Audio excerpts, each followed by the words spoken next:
You're playing great, making solid moves, and just when you're about to win, boom, you lose in the endgame. Sounds familiar? Don't worry, you're not alone. Today, we'll show you 3 simple mistakes most players make in the endgame, and how you can avoid them. 1. In the endgame, your king is not a weak piece hiding in the corner. He's a powerful fighter, but most players forget to use him. Activate your king early in the endgame.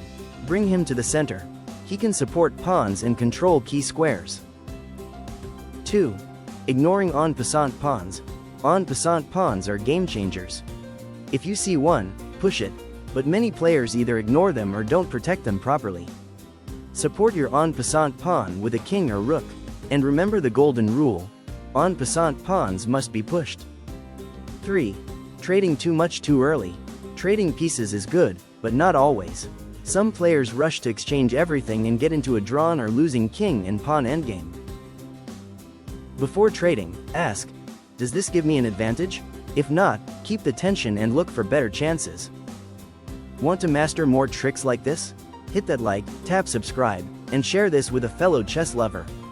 Until next time, keep playing smart and win your endgames.